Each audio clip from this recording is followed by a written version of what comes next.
There comes a moment in every life when the illusion of motion no longer comforts us. The calendar keeps turning, the clocks keep ticking, but somewhere deep inside, a silence begins to grow. We wake up one morning and realize we've been moving, yes, but were we really going anywhere? We followed the rules, we played the roles, we smiled when we were supposed to smile and chased the things we were told would make us happy. But now, in the quiet, we begin to ask questions we've never dared to ask. What is the meaning of all this movement? What is the purpose behind the patterns we so faithfully obey? And most terrifying of all, whose life have we actually been living? That silence, that quiet discontent that begins to rise inside us? That is the soul knocking. It doesn't shout, it doesn't scream, it simply waits, asking only that we listen. Because buried beneath the noise of social obligation and the static of modern distraction lies a deeper truth. One we've always known but never had the courage to face. We are not here simply to survive. We are here to understand, to awaken, to choose. Immanuel Kant understood this more than most. He lived in a time of upheaval, of empire and revolution, when men looked to kings and crowns for direction. But Kant looked somewhere else. He looked inward.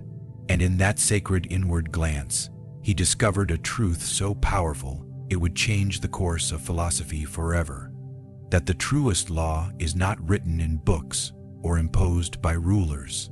It is written in reason, and reason, when listened to deeply, reveals a map to a life of meaning, a life not built on reward, but on rightness, not driven by impulse, but guided by principle. You see, Kant did not seek to impress with his words.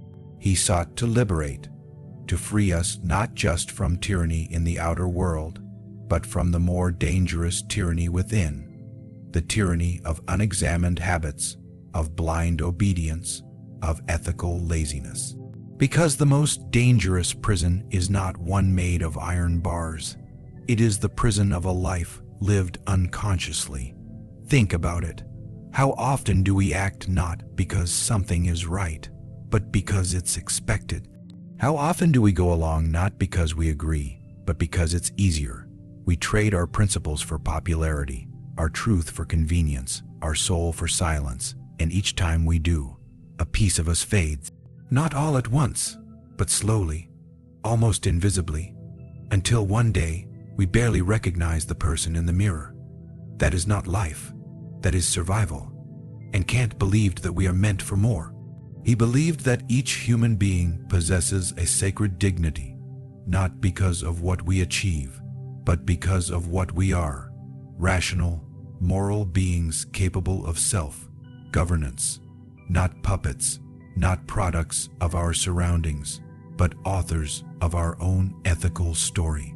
This is where the journey begins, not in following others, but in questioning ourselves. What do I stand for? What am I building with my daily choices? Am I acting from duty, or from desire, from ego, or from essence? These are not easy questions. They are the kind that disturb your sleep and shake your foundations. But they are necessary, because until we answer them, we are living on borrowed meaning, and borrowed meaning always expires. Kant's philosophy was not cold. It was not abstract. It was human, deeply human. He saw every person, no matter their status, their fame, their power, as equally sacred, not because of what they had, but because of what they chose. And that's the lesson that changes everything, that you are free, not when you can do whatever you want, but when you choose what is right, even when it costs you, even when no one is watching, especially then. Because true character is not measured in grand gestures. It's revealed in the quiet moments, the choice to speak truth when lies are easier, to show kindness when cruelty is popular, to be honest with yourself, even when the world begs for illusion. This is the moral law Kant spoke of, not a list of commandments carved in stone, but a living, breathing awareness that you are not just a participant in life, you are a moral architect. Each thought you think, each word you say, Each action you take is building something. The only question is, what? That is where transformation begins. Not in rejecting the world, but in rising above its shallowness. Not in condemning others, but in taking radical responsibility for your own soul. It's easy to think that philosophy is about complicated ideas and dusty books. But real philosophy, the kind Kant lived and taught, is about how you live when no one's watching, about the promises you make to yourself and actually keep, about the internal compass you sharpen each day with reflection, with honesty, with courage.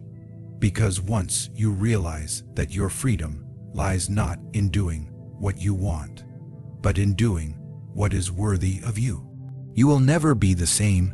It's a quiet revolution. It won't make headlines, but it will remake your life.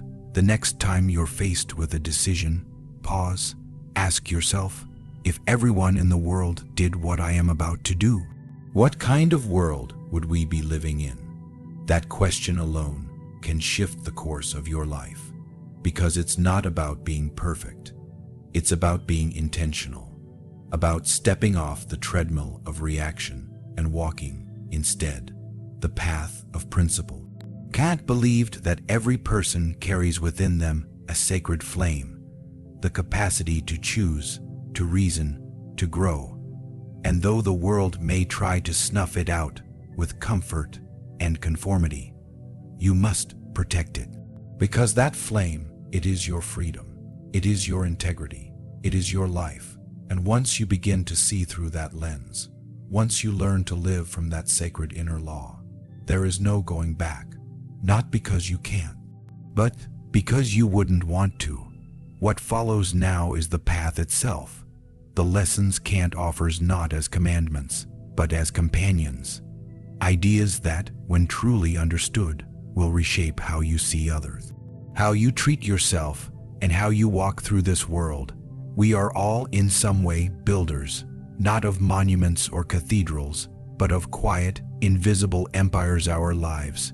With every thought, every choice, every whisper of intention, we lay another brick. Most do so without knowing. They follow blueprints handed to them by others, parents, society, culture, fear. But Immanuel Kant called us to build differently, not by instinct, not by imitation, but by principle. His teachings do not shout. They unfold like light on still water, revealing the patterns underneath, the deeper truths we often miss in the noise of ordinary living. Kant's greatest lesson begins with a single, radical idea, that the moral worth of an action does not lie in its outcome, but in the intention behind it, not whether it succeeds, not in whether it pleases, but in whether it was done from a sense of duty, an inner recognition of what is right. This alone, he said, gives our actions dignity, and it's here that everything begins to change. Think about how we usually measure good. We admire the results, we celebrate those who win, those who achieve, those who please the crowd, but Kant invites us to go deeper. He asks, what if morality is not about applause, but about alignment? What if the truest act of goodness is the one done when no one is looking, when no praise is coming, when the only witness is your own soul? This is where the idea of the categorical imperative takes shape, Kant's moral compass, not dictated by religion or society, but rooted in reason itself. He proposed a question, simple in form but revolutionary in effect. Before any action, ask yourself, can the principle behind this act become a universal law? In other words, if everyone did what I'm about to do, would the world still work? It's a humbling thought. It demands honesty. It strips away excuses. Stealing isn't wrong just because you might get caught. It's wrong because a world where everyone steals would collapse. Lying isn't wrong only when it hurts someone. It's wrong because a world without truth becomes unlivable. The categorical imperative is not just a test of action. It is a mirror for the soul, and yet it does not imprison us. It is liberating, because in this way of thinking, morality is no longer a set of external rules. It is an act of self-respect. When you choose what is universally good, you are not obeying authority.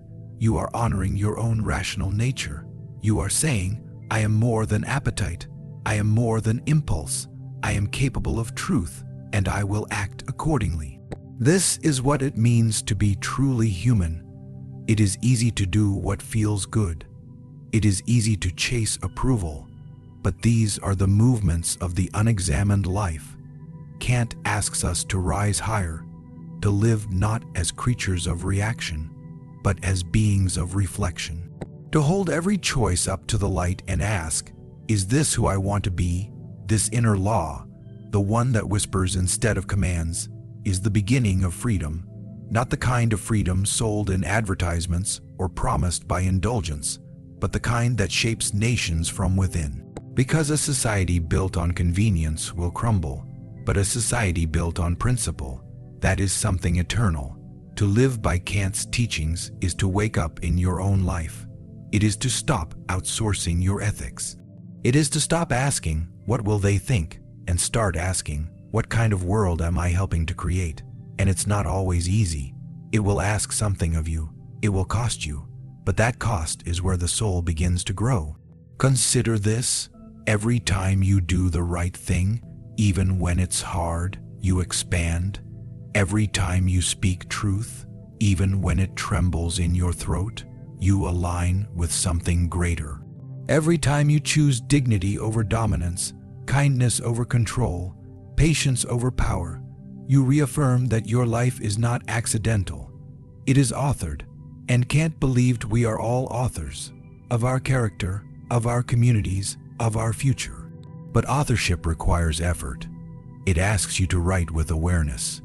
It demands that you ask not just, what do I want, but also, what is right? That you not only consider your needs, but the kind of story you leave behind. This isn't abstract philosophy. It is the architecture of a meaningful life, a life where your values are not just beliefs, but behavior, where your respect for others is not just polite, but profound, where your every action, no matter how small, is a reflection of your commitment to truth. And truth, in Kant's world, is not subjective. It is not what feels true. It is what can be reasoned, what can be universalized, what honors the dignity of all. You don't lie just to protect feelings because feelings are fleeting, but dignity is sacred. You don't act with kindness because it will come back to you, but because in choosing kindness, you honor the humanity in yourself and others. That is the core of Kant's moral vision, to treat every person, including yourself, as an end in themselves, not as a means to an end, to never reduce anyone to a tool, a transaction, a temporary advantage. And this changes everything. It changes how you speak to strangers, how you forgive the one who hurt you, how you respect those who cannot benefit you. Because the moment you begin to see others as ends, as whole, complex, worthy human beings, you begin to elevate your own soul. You rise above the noise. You begin to live not just intelligently, but wisely. Kant did not offer a path to perfection. He offered a path to meaning. And that path begins with awareness, with the courage to ask not what the world allows, but what the soul demands. And the soul, if you listen closely, always points toward what is just, what is kind, what is true. This is the lesson that reshapes your life. That real strength is not in how loudly you can assert yourself, but in how deeply you can live in alignment with your principles. That real beauty is not in what you display, but in what you protect. That real change begins not with the world, but with the choices you make when no one is watching. Once you begin to live this way, your life becomes something more than a reaction to circumstance. It becomes a declaration of who you are. And in that declaration, in that quiet, unwavering stand for truth, you begin to build not just a better self, but a better world. When we begin to live by inner principle rather than external reward, the world changes, not in its outer form, but in how it meets us. the same streets, the same people, the same daily routines. Yet suddenly, there is meaning pulsing underneath everything. Because now, every moment is no longer a random occurrence, but a test of our inner alignment. It becomes a mirror, asking us again and again, are you living by truth, or are you following the easiest path? And it's here, in the space between choice and consequence, that Kant's ideas unfold into something deeply personal. Morality is not a code carved in stone. It is a living relationship with your own mind, your own will. It is what you return to when no one applauds. It is what anchors you when everything around you shifts. We all want to do what is good, but how often is our version of good shaped by convenience? How often do we silence our inner voice just to avoid conflict, or to protect our comfort, or to maintain an illusion of peace? We compromise little by little until one day we realize we've built an entire life from half-truths. Kant believed that freedom and morality are not opposites, but inseparable, that true freedom is not the absence of constraint, but the presence of self-mastery. It's not about doing whatever you want, whenever you want. It's about rising above your desires, your impulses, your momentary emotions, and acting from something deeper, something timeless. In the modern world, we are told to be ourselves. But what does that even mean if we have never questioned who we are? If we've never paused to ask, are my values truly mine? Or were they handed to me by a culture that confuses pleasure with peace, noise with knowledge, approval with purpose? Kant's philosophy is not interested in surface identities. He doesn't ask who you are on paper. He asks who you are when the mask slips, when no one is watching, when you stand alone in the quiet. Because in that quiet, all excuses fall away, all borrowed opinions dissolve. And what's left is the real you, the one who must answer to yourself at the end of each day. That's why Kant's moral law is so transformative. It's not enforced from the outside. It arises from within. You are both the judge and the subject.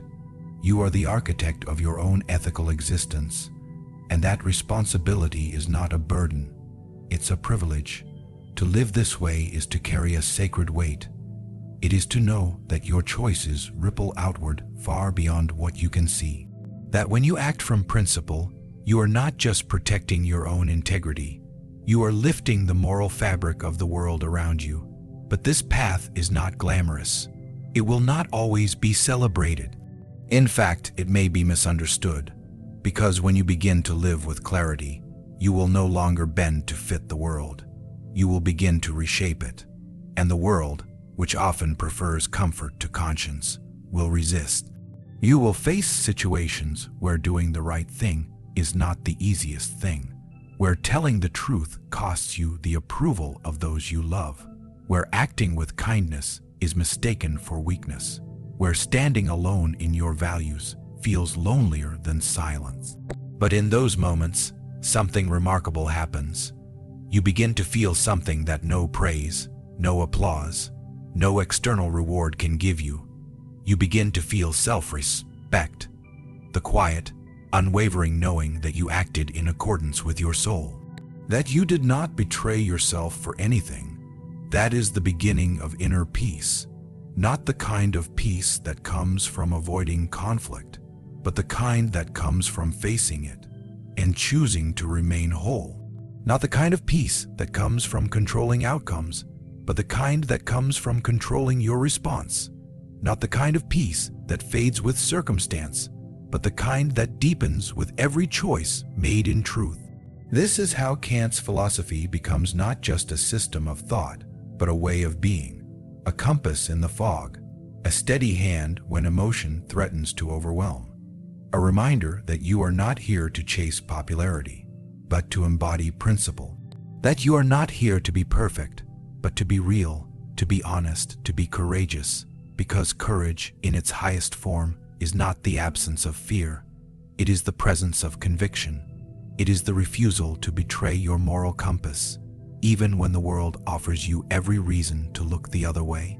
And what's most beautiful about this path is that it is available to everyone. You don't need wealth or status or titles. You don't need recognition. All you need is the willingness to choose integrity over impulse, to treat yourself and others not as tools, not as transactions, but as sacred ends in themselves. When you begin to live like this, you will feel the shift. You will find that the small decisions begin to carry more weight than the grand ones.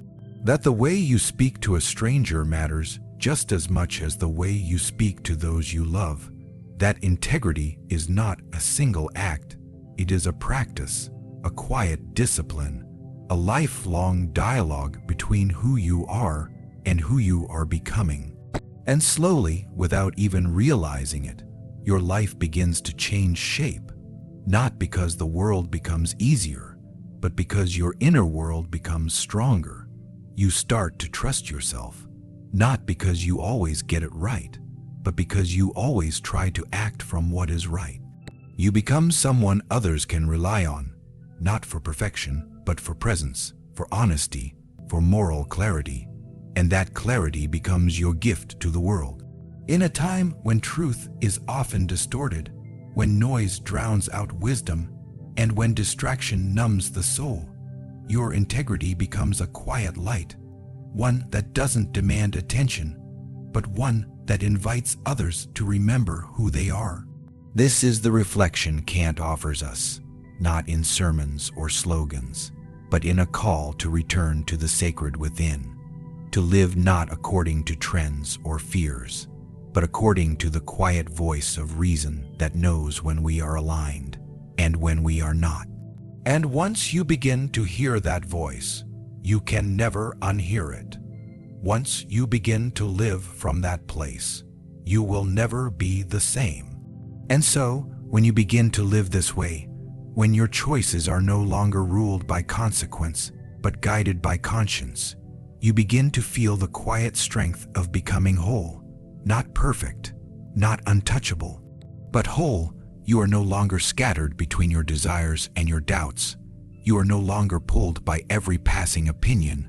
You are no longer living someone else's version of a meaningful life. Instead, you have stepped into your own. And that is a kind of power no one can give you, and no one can take away. Immanuel Kant did not promise that this path would be easy. He did not offer the comfort of certainty or the escape of blaming the world. What he offered was something far more valuable, a compass.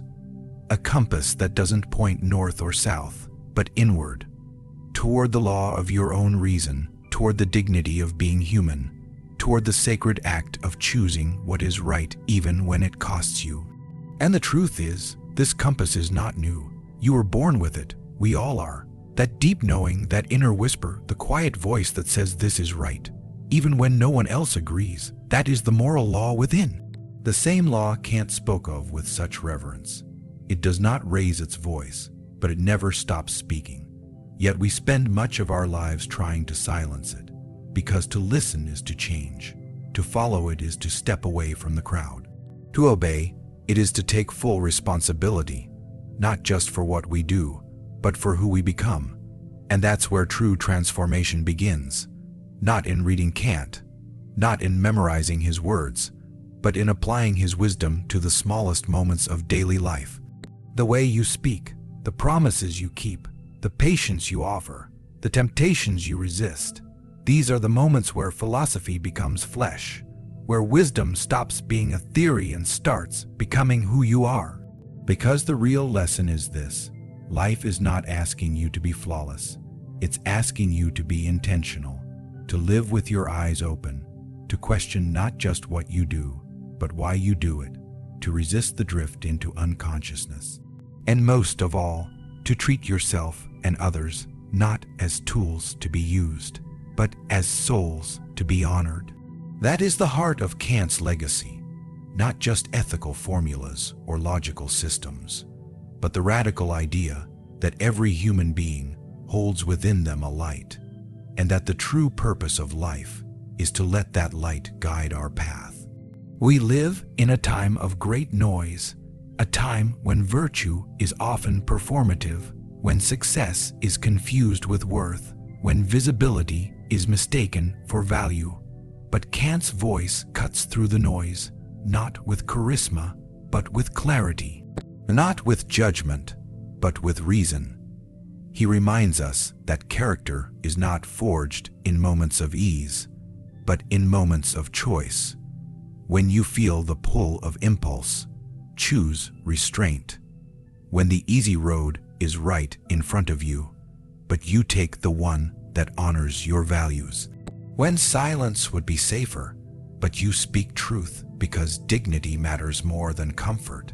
And yes, it will be lonely at times. You will lose things along the way. Maybe the approval of those who don't understand your choices. Maybe the comfort of doing what's expected. But what you gain in return is worth far more. The deep, unwavering knowledge that you are living a life you can respect. A life built not on convenience, but on conviction. That kind of life cannot be bought. It cannot be imitated. It must be lived, choice by choice, day by day, with courage and humility. And as you live it, something extraordinary happens. You become trustworthy, not just to others, but to yourself. You no longer second guess your values. You no longer look outside yourself for validation. You no longer need to be reminded of what matters, because you are living it, and people will feel it, not because you preach, but because you are. You will become the kind of person whose presence calls others to rise, whose quiet strength invites others to reflect, whose integrity becomes a mirror for those around you. This is how change spreads, not through force, but through example, not through perfection, but through authenticity. When one person begins to live by inner law, it gives permission to others to do the same. And maybe that is the true purpose of wisdom, not to set us apart, but to bring us home. Home to ourselves, home to each other, home to the universal truth that beneath our differences, beneath our roles and labels, we are all bound by the same moral potential, the same capacity to choose love over fear, honesty over illusion, justice over advantage. Kant believed in that potential, not just as a philosopher, but as a human being. He believed that the world could be better, not by magic, not by force, but by individuals choosing to live with integrity. And when enough people do that, a quiet revolution begins, not in the streets, not in politics, but in the soul. So if you've made it here, if you've listened, not just with your ears, but with your heart, then something in you already knows. You are not here to be ordinary. You are not here to float along the surface. You are here to go deeper, to live from the inside out, to walk through the world with a kind of silent nobility that doesn't need recognition, only alignment. And once you know that, once you feel the weight and the wonder of that truth, you can't unknow it. You cannot return to sleep. You cannot unsee the beauty of a life lived by principle. You don't need to remember every word Kant said. You don't need to quote him, but if you can remember just one thing, let it be this, that the moral law lives within you, that you carry a compass no one else can hold, and that the way you live matters, not just to you, but to all of us. Because every choice is a thread, and every thread becomes part of the fabric of this world. So choose with care, choose with courage, choose with consciousness, and as you do, you will begin to notice something. The world may not change overnight, but you will. You will stand taller, walk slower, breathe deeper, not because life became easier, but because you became rooted in something real, and that changes everything. Forever.